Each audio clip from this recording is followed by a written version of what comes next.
Hello friends, good evening ಎಲ್ಲರಿಗೂ. ಹೇಗಿದ್ದೀರಿ? Welcome back to my channel. ಇವತ್ತಿನ ರೆಸಿಪಿ ಏನಂತ ಹೇಳಿದರೆ ತುಂಬ ಸಮ ಇಂಡಿಯನ್ ವರ್ಷನಲ್ಲಿ ಮಾಡ್ತಾಯಿದ್ದೀನಿ. ಸೊ ನಾನು ಅಂದ್ಕೊಂಡೆ ನಿಮಗೂ ಕೂಡ ಇದನ್ನು ಶೇರ್ ಮಾಡ್ಕೊಳ್ತೇನೆ ಹೇಳಿ. ಸೊ ಬನ್ನಿ, ಈ ಗಾರ್ಲಿಕ್ ಮಶ್ರೂಮನ್ನು ಹೇಗೆ ಮಾಡೋದು ಅಂತ ಹೇಳಿ ನಾನು ನಿಮಗೆ ಒಂದೊಂದಾಗಿ ಹೇಳಿಕೊಡ್ತೇನೆ. ಓಕೆನಾ? ಬನ್ನಿ, ಲೆಟ್ಸ್ ಸ್ಟಾರ್ಟ್. ಗಾರ್ಲಿಕ್ ಮಶ್ರೂಮನ್ನು ಮಾಡ್ತಾಯಿದ್ದೀನಿ. ಸೊ ಅದಕ್ಕೆ ಬೇಕಾಗುವ ಇಂಗ್ರೀಡಿಯೆಂಟ್ಸನ್ನೆಲ್ಲ ನಾನು ರೆಡಿ ಮಾಡಿ ಇಟ್ಕೊಂಡಿದ್ದೀನಿ. ಸೊ ಮೊದಲಿಗೆ ಬನ್ನಿ, ಒಂದು ಕಡಾಯಿನ ನಾನು ಗ್ಯಾಸಲ್ಲಿ ಇಟ್ಕೊಂಡು ಅದಕ್ಕೆ ನಾನು 4 ಟೇಬಲ್ ಸ್ಪೂನ್ ಅಷ್ಟು ರಿಫೈನ್ಡ್ ಆಯಿಲನ್ನು ಹಾಕ್ಕೊಂಡಿದ್ದೀನಿ.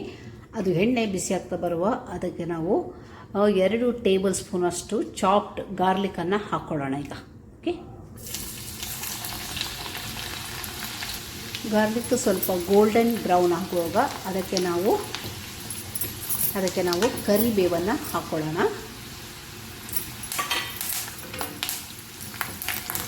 ಈಗ ಒಂದು ದೊಡ್ಡ ಸೈಜ್ ನೀರುಳ್ಳಿನ ನಾನು ರಫ್ಲಿ ಚಾಪ್ ಮಾಡಿದೆ, ದೊಡ್ಡ ಕ್ಯೂಬ್ಸ್ ಆಗಿ ಮಾಡ್ಕೊಂಡಿದ್ದೀನಿ. ಅದನ್ನು ಹಾಕ್ಕೊಳ್ಳೋಣ. ಇದು ಇಂಡಿಯನ್ ಡಿಶ್ ಥರ ಗಾರ್ಲಿಕ್ ಮಶ್ರೂಮನ್ನು ಮಾಡಿದೆ.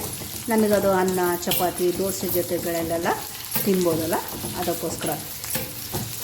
ಬರೀ ನಾವು ಡೈರೆಕ್ಟು ಮಶ್ರೂಮ್ ಥರ ಗಾರ್ಲಿಕ್ ಮಶ್ರೂಮ್ ಥರ ಮಾಡ್ಕೊಂಡು ಬೇಗ ಆ್ಯಸ್ ಅ ಸ್ನ್ಯಾಕ್ಸ್ ಥರ ತಿನ್ಬೋದು. ಬಟ್ ಇದು ನಾನೀಗ ಡಿನ್ನರಿಗೆ ಪ್ರಿಪೇರ್ ಮಾಡ್ತಿದ್ದೀನಲ್ಲ, ಅದಕ್ಕೋಸ್ಕರ ಇಂಡಿಯನ್ ಸ್ಟೈಲಲ್ಲಿ ಸ್ವಲ್ಪ ಮಾಡೋಣ. ಓಕೆ, ನೀರುಳ್ಳಿನ ಒಳ್ಳೆ ಮಾಡಿ ಫ್ರೈ ಮಾಡೋದು ಅವಶ್ಯಕತೆ ಇಲ್ಲ. ಇದಕ್ಕೆ ಸ್ವಲ್ಪ ಕ್ರಂಚಿನೆಸ್ ನೀರುಳ್ಳಿ ಇದ್ದರೆ ಒಳ್ಳೆ ಆಗ್ತದೆ ಈ ಮಶ್ರೂಮ್ ರೆಸಿಪಿಗೆ. ಈಗ ಒಂದು ಹಸಿ ಮೆಣಸಿನಕಾಯಿನ ಕಟ್ ಮಾಡಿ ಹಾಕ್ಕೊಂಡೆ. ಇವಾಗಲೇ ಸ್ವಲ್ಪ ರುಚಿಗೆ ತಕ್ಕ ಉಪ್ಪನ್ನು ಕೂಡ ಸೇರಿಸ್ಕೊಳ್ಳೋಣ. ಈಗ ಇದಕ್ಕೆ ನಾವು ತೊಳೆದು ಕಟ್ ಮಾಡಿಟ್ಟಿರುವಂಥ ಮಶ್ರೂಮನ್ನು ಹಾಕ್ಕೊಳ್ಳೋಣ. ದೊಡ್ಡ ಫ್ಲೇಮಲ್ಲಿ ಇಟ್ಕೊಂಡು ಈ ಮಶ್ರೂಮನ್ನು ನಾವು, ಯಾಕಂದರೆ ನೀರಿನ ಅಂಶ ಹೋಗಬೇಕಲ್ಲ, ಅದನ್ನು ಮಿಕ್ಸ್ ಮಾಡ್ಕೊಳ್ಳೋಣ ಒಳ್ಳೆ ಮಾಡಿ. ಈ ಮಶ್ರೂಮನ್ನು ನಾವು ಮುಚ್ಚಿ ಇಡೋದು ಬೇಡ, ಲಿಡ್ ಕವರ್ ಮಾಡಿದರೆ ಅದರ ನೀರಿನ ಅಂಶ ತುಂಬ ಬಿಡ್ತದೆ. ಅದಕ್ಕೆ ಸ್ವಲ್ಪ ಫ್ಲೇಮನ್ನು ಈಗ ಮೀಡಿಯಮ್ ಫ್ಲೇಮ್ ಮಾಡ್ಕೊಂಡಿದ್ದೀನಿ ನಾನು. ಮೀಡಿಯಮ್ ಫ್ಲೇಮ್ ಮಾಡಿಕೊಂಡೆ, ದೊಡ್ಡ ಫ್ಲೇಮ್ಸ್ ಅಲ್ಲ, ತುಂಬ ಚಿಕ್ಕ ಫ್ಲೇಮ್ಸ್ ಅಲ್ಲ, ಮೀಡಿಯಮ್ ಫ್ಲೇಮ್ ಇಟ್ಕೊಂಡೆ ನಾವು ಇದನ್ನು ಮಶ್ರೂಮನ್ನು ಕುಕ್ ಮಾಡೋಣ. ಅದು ಒಂದು 5-10 ನಿಮಿಷದಲ್ಲಿ ಮಶ್ರೂಮ್ ಆಗ್ತದೆ. ಸೊ ಈ ಥರ ಮಿಕ್ಸ್ ಮಾಡ್ತಾನೆ ಇರೋಣ.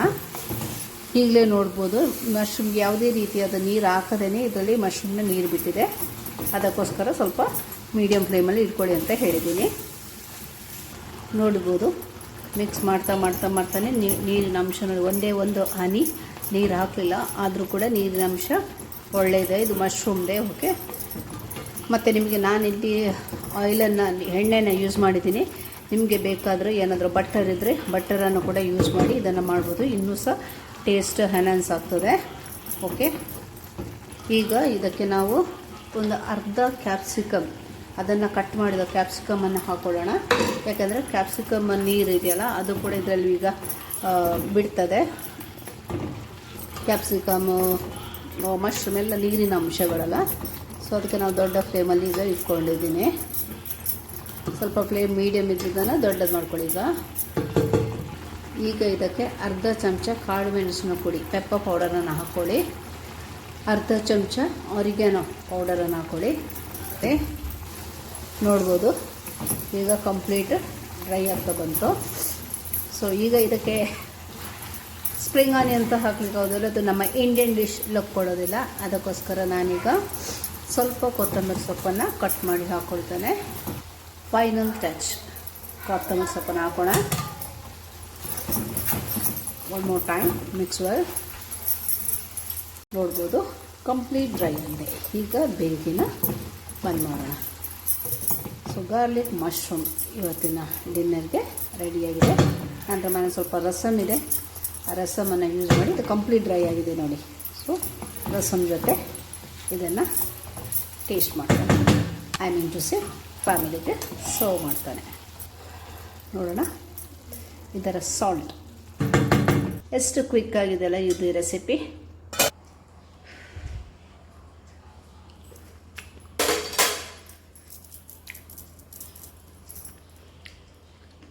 ಎಷ್ಟು ಕ್ವಿಕ್ಕಾಗಿದೆಯೋ ರೆಸಿಪಿ ಅಷ್ಟೇ ರುಚಿಯಾಗಿದೆ. ಒಮ್ಮೆ ನೀವು ಟ್ರೈ ಮಾಡಿ.